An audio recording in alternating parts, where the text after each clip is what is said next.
Andaian prinsip dan batasan dalam perakaunan. Okey, semasa kita menyediakan penyata kewangan, kita mestilah menggunakan beberapa andaian dan prinsip semasa menyediakan penyata kewangan.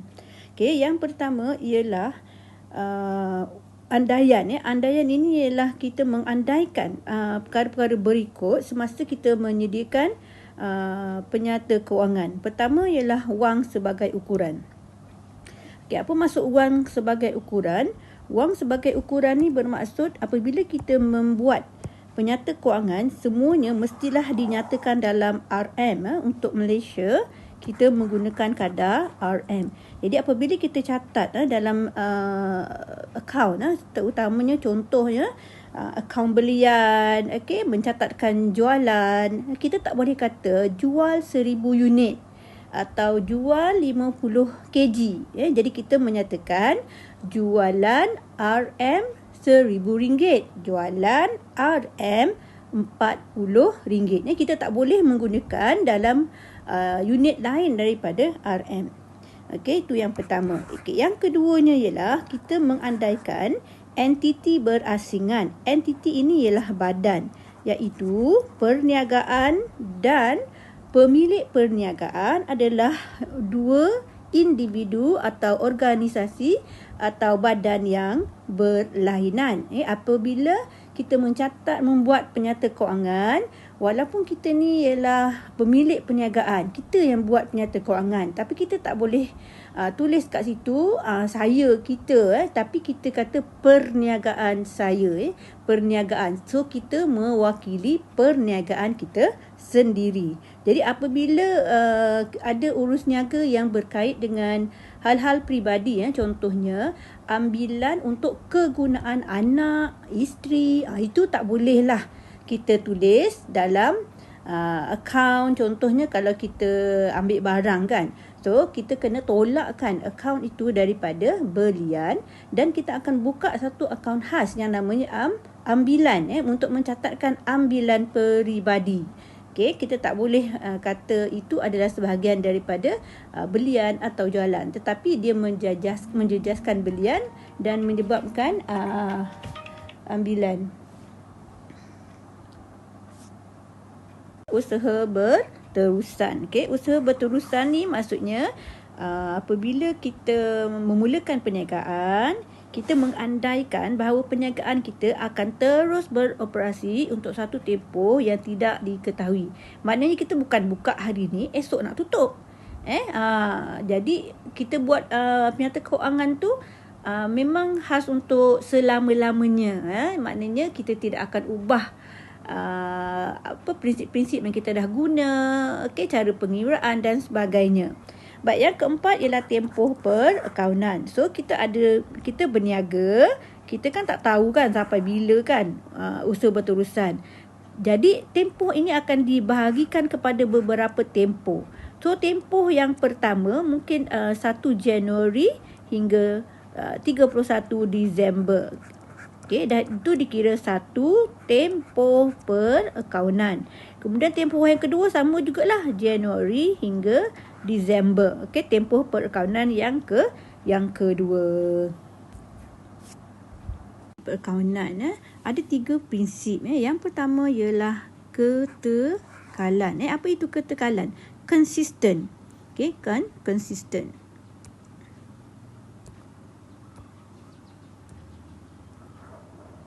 Konsisten. Apa itu prinsip kos? Kos. Okey, apa itu hasil dan belanja? Okey, nanti kita akan tengok apa itu hasil dan belanja. Okey. Baik, kita lihat satu persatu. Ketekalan. Apabila kita dah guna satu kaedah untuk menyediakan penyata kewangan, kita kan nak buat akaun perdagangan, untung rugi, penyata kedudukan kewangan. Itu ialah penyata kewangan. So bila kita buat tu, kita akan gunakan kaedah yang konsisten, yang sama. Kalau tahun pertama, katalah tahun 2019, kita dah menggunakan kaedah mengira susut nilai. Bila kita ada aset, nilai dia akan susut. So kita kena kira bagaimanakah kita nak kira penyusutan dalam nilai aset. So dia ada beberapa kaedah. Okey, ada kaedah yang namanya kaedah kos kaedah atas kos. Okey, atas kos satu. Kemudian dia ada namanya kos baki berkurangan. Dia ada namanya kos penilaian semula. So, mana satu kita nak guna kaedah? Jika kita dah pilih kaedah yang pertama iaitu kaedah atas kos, maknanya tahun 2020 kita akan menggunakan yang sama. Okey, kaedah yang sama juga 2020, 2021. Kita hanya ubah jika sangat-sangat perlu. Kalau tak, kita tidak akan ubah. Okey, yang kedua ialah prinsip kos. Apabila kita mencatat nilai aset, apabila kita beli aset, kita jual aset, kita kena buka akaun aset. So, akaun aset ni kita akan tulis dia pada nilai ia dibeli, harga sebenar dia. Itu maksud prinsip kos. Okey, kemudian yang ketiga ialah apabila kita nak catat jumlah belanja dan hasil, okey, kita mesti mengambil kira hasil-hasil yang dah kita terima tahun lepas untuk tahun ni. Tahun lepas kita dah dapat. Untuk tahun ni, tahun lepas kita dah dapat. So, kita jangan lupa nak masukkan tu. Okey, kemudian ada hasil yang kita belum buat lagi. Tahun depan baru nak buat. Tapi orang tu dah bagi duit. So, kita tak boleh lah masukkan hasil yang macam tu. Sama juga kalau dengan belanja. Okey, belanja kita ni kadang-kadang terlewat bayar, terlupa bayar ke, ataupun tak ada duit lah kan, contohnya. So, belanja tu patutnya kita dah bayar dah tahun ni, tapi kita tak bayar lagi. So, masa kita kira belanja tahun ni, kita kenalah kira. Sebab belanja tu walaupun kita belum bayar, tapi itu adalah belanja tahun ni. So, kena kiralah dalam tahun ni. Sama juga kalau belanja yang akan datang. Contohnya macam kita biasanya awak lah yang ada handset yang menggunakan SIM card yang kita top up.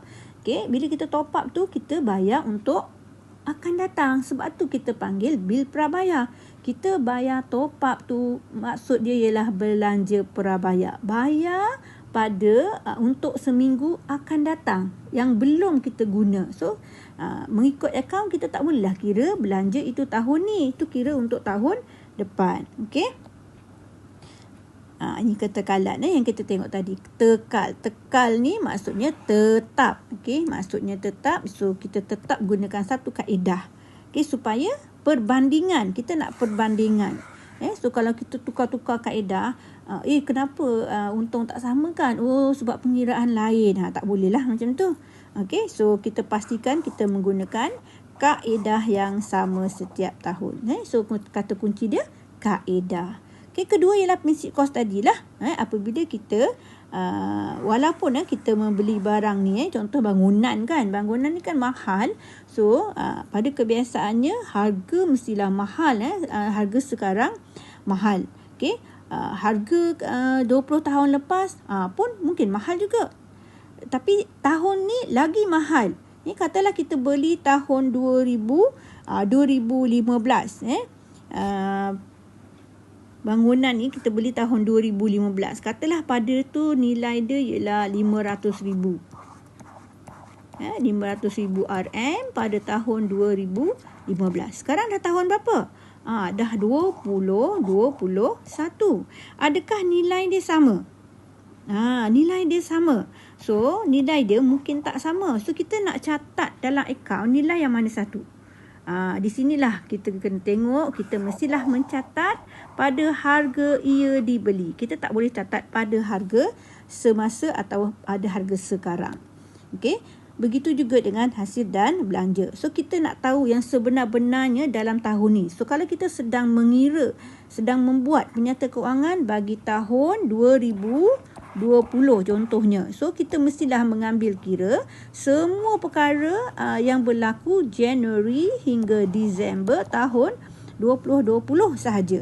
So, kalau belanja tu bukan untuk tahun 2020 atau hasil tu bukan untuk 2020 Januari Disember, jadi kita tidak boleh ambil kira dalam pengiraan belanja dan hasil tahun ni. Sama ada kita kena tambah atau kita kena tolak benda yang di luar tempoh 2020. Okey, last kali ialah batasan perkawanan, kos manfaat.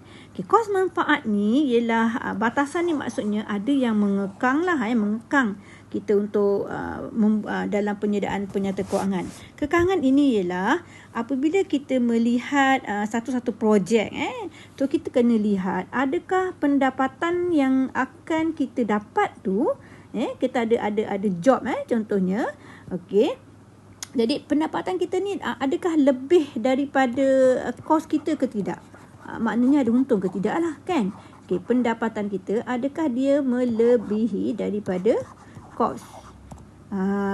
Okey. So, kalau kita rasa nanti kita akan kosnya lebih daripada pendapatan, so kita tak boleh lah. Kita kena pastikan kita menerima job ataupun projek yang memberi pendapatan kepada kita. Okey. So ini adalah maklumat lah yang kita kena tahu. Okay? Kita kena pastikan dia melepasi, paling tidak pun tak untung tak rugi. At least kita tidak rugilah. Okey. Debit costnya adalah diminimumkan. Okey.